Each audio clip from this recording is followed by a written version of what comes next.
बहुत दूर एक हरे भरे जंगल में जहां ऊंचे ऊंचे पेड़ सूरज की रोशनी को रोकते थे और रंग बिरंगे फूल हवा में अपनी खुशबू घोलते थे, मधुमक्खियों का एक बड़ा झुंड रहता था।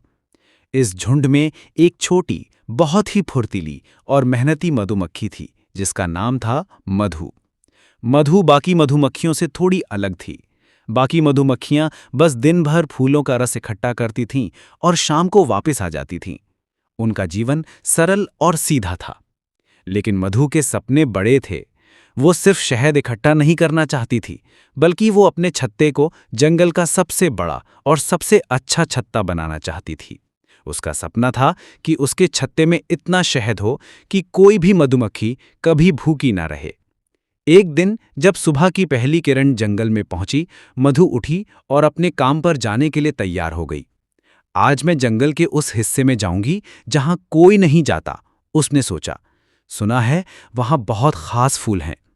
उसकी सहेली नीला ने उसे रोका। मधु, वहां मत जाओ, वो बहुत दूर है और खतरनाक भी। हमें बस वहीं रहना चाहिए जहां हम हमेशा जाते हैं। लेकिन मधु के मन में अपने सपने को पूरा करने की जिद थी। उसने नीला की बात नहीं मानी और अपनी धुन में उड़ चली।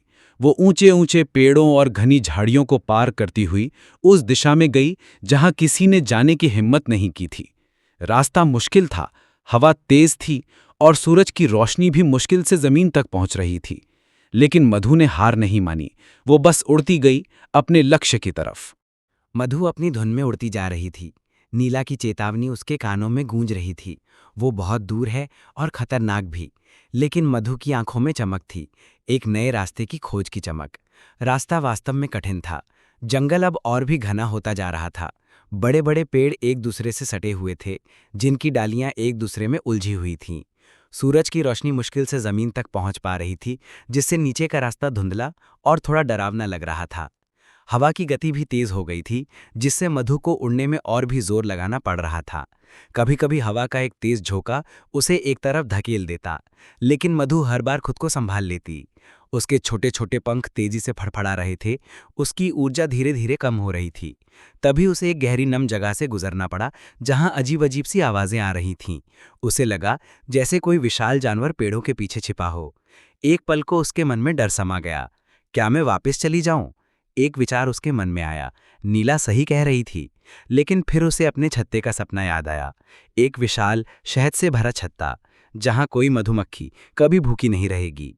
इस विचार ने उसे नई हिम्मत दी। उसने अपनी आंखें बंद की और गहरी सांस ली। नहीं, मैं नहीं रुकूंगी, उसने खुद से कहा। थोड़ी देर और उड़ने के बाद जंगल थोड़ा खुलना शुरू हो गया। सूरज की रोशनी की हल्की हल्की किरणें फिर से जमीन पर पड़ने लगी। मधु ने देखा कि दूर कुछ अलग तरह के फूल खिले हुए थे, जिनका रंग उसने पहले कभी नहीं देखा था। वे गहरे बैंगनी और चमकीले नीले रंग के थे और उनकी खुशबू हवा में घुलकर एक मधुर सुगंध फैला रही थी। ये फूल आम फूलों से कहीं ज्यादा बड़े और रसीले लग रहे थे। मधु के चेहरे पर एक बड़ी मुस्कान आ गई। उसकी मेहनत रंग ला रही थी। क्या ये वही खास जगह थी जिसके बारे में उसने सुना था? मधु की आंखों में खुशी की चमक थी। उसके सामने खिले हुए वे अद्भुत फूल, जो गहरे बैंगनी और चमकीले नीले रंग के थे, किसी जादुई बगीचे से कम नहीं लग रहे थे। उसने कभी इतने बड़े और रसीले फूल नहीं देखे थे। उनकी मीठी खुशबू ने मधु को अपनी ओर खींच लिया। वो धीरे धीरे उन फूलों के पास गई। जैसे ही वो पहले फूल के पास पहुंची, उसे एहसास हुआ कि इन फूलों का रस कितना मीठा और गाढ़ा था। ये उसके लिए किसी अमृत से कम नहीं था। मधु ने तुरंत अपनी छोटी सी थैली को उस अमृत से भरना शुरू कर दिया। वो एक फूल से दूसरे फूल पर जाती और हर फूल उसे नई ऊर्जा और खुशी देता। उसकी सारी थकान गायब हो गई थी। सूरज ढलने लगा था और आसमान नारंगी और गुलाबी रंगों से भर गया था। मधु जानती थी कि उसे अब वापस लौटना होगा। उसकी थैली पूरी तरह से मीठे अमृत से भरी हुई थी, इतनी भरी हुई कि उसे उड़ने में थोड़ी मुश्किल हो रही थी। लेकिन आज उसे कोई डर नहीं था। उसके मन में बस खुशी और गर्व था। वापसी का रास्ता अब उतना डरावना नहीं लग रहा था। अंधेरा होने लगा था, लेकिन मधु के पास अपने परिश्रम का फल था, वो कीमती अमृत जो उसने इतनी दूर जाकर हासिल किया था। वो अपने छत्ते की ओर तेजी से उड़ी, ये सोचने में मगन थी कि जब बाकी मधुमक्खियां इस खास अमृत को देखेंगी तो उनकी क्या प्रतिक्रिया होगी। जब वो छत्ते के पास पहुंची तो पहले से ही रात हो चुकी थी। ज्यादातर मधुमक्खियां सो चुकी थीं, लेकिन नीला अभी भी जाग रही थी, चिंतित होकर मधु का इंतजार कर रही थी। मधु, तुम कहाँ थी? मैं कितनी परेशान थी, नीला ने कहा। मधु मुस्कुराई और अपनी भरी हुई थैली नीला के सामने कर दी। देखो नीला, मैं क्या लाई हूं। नीला ने देखा और उसकी आंखें खुशी से फैल गईं। उसने ऐसा अमृत पहले कभी नहीं देखा था। ये तो सचमुच जादू ही लग रहा था। अगली सुबह जब सूरज की किरणें छत्ते में पहुंची तो एक नई हलचल मच गई। नीला ने रात में ही कुछ मधुमक्खियों को जगाकर मधु के लाए हुए अद्भुत अमृत के बारे में बता दिया था। सुबह होते ही हर मधुमक्खी उस अमृत को देखने के लिए उत्सुक थी। मधु ने अपनी थैली खोली और सुनहरे गाढ़े अमृत को एक खाली छत्ते में डाल दिया। जैसे ही पहली मधुमक्खी ने उस अमृत को चखा, उसकी आंखें आश्चर्य से चमक उठीं।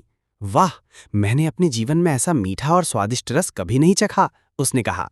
एक एक करके सभी मधुमक्खियां उस अमृत को चखने लगीं और सबने एक ही बात कही, ये अमृत उन्हें साधारण शहद से कहीं ज्यादा ऊर्जा दे रहा था। रानी मधुमक्खी भी ये खबर सुनकर आई। उसने जब उस अमृत को चखा तो वो बहुत प्रसन्न हुई। मधु, तुमने बहुत बड़ा काम किया है, यह अमृत हमारे छत्ते को और भी शक्तिशाली बना सकता है, रानी ने कहा। मधु ने मुस्कुराते हुए कहा, मैंने ये अमृत बहुत दूर एक ऐसे जंगल से लाया है जहां कोई नहीं जाता, वहां ऐसे और भी बहुत फूल हैं। मधु की बहादुरी और उसकी मेहनत ने सभी मधुमक्खियों को प्रेरित किया। अब वे केवल पास के फूलों से ही नहीं बल्कि दूर के उन खास फूलों से भी रस इकट्ठा करने के लिए तैयार थीं। अगले कुछ दिनों में मधुमक्खियों का एक बड़ा दल मधु के साथ उस अनजान रास्ते पर जाने लगा। रास्ता अभी भी कठिन था, लेकिन अब वे सब मिलकर काम कर रही थीं। वे सब तेजी से उड़तीं, एक दूसरे का साथ देतीं और जब कोई थक जाता तो उसे सहारा देतीं। उनकी मेहनत से छत्ते में शहद की मात्रा तेजी से बढ़ने लगी। छत्ता अब पहले से कहीं ज्यादा मजबूत और बड़ा हो गया था। मधु की मेहनत और उसकी बहादुरी ने छत्ते की पूरी दुनिया बदल दी थी। जिन मधुमक्खियों ने पहले उससे मना किया था, अब वही उसके साथ दूर के फूलों से रस इकट्ठा करने के लिए उत्सुक थीं। छत्ते में अब किसी भी मधुमक्खी के लिए भोजन की कमी नहीं थी। शहद से भरे हुए नए नए छत्ते बनाए जा रहे थे, जो पहले से कहीं ज्यादा मजबूत और बड़े थे। एक दिन जब मधुमक्खियां एक साथ वापस लौट रही थीं, तो उन्होंने देखा कि एक चिड़िया का बच्चा जमीन पर गिर गया है और भूखा है। वो बहुत कमजोर था और उड़ भी नहीं पा रहा था। बाकी मधुमक्खियां परेशान थी कि वे उसकी मदद कैसे करें। मधु ने तुरंत उस मीठे अमृत को उस चिड़िया के बच्चे को दिया। जैसे ही चिड़िया के बच्चे ने उस अमृत को चखा, उसे एक नई ऊर्जा महसूस हुई। उसके पंखों में जान आ गई और वो फिर से उड़ने लगा। ये देखकर सारी मधुमक्खियां बहुत खुश हुईं। ये कहानी सिर्फ एक मधुमक्खी के बारे में नहीं थी, ये एक ऐसे सपने के बारे में थी जिसने एक पूरे छत्ते को प्रेरित किया। मधु ने अपनी मेहनत और दृढ़ संकल्प से साबित कर दिया कि अगर आप अपने लक्ष्य के लिए पूरी लगन से काम करें, तो कोई भी रास्ता मुश्किल नहीं होता। आखिरकार मधु का सपना पूरा हुआ। उसका छत्ता अब जंगल का सबसे बड़ा और सबसे अच्छा छत्ता था।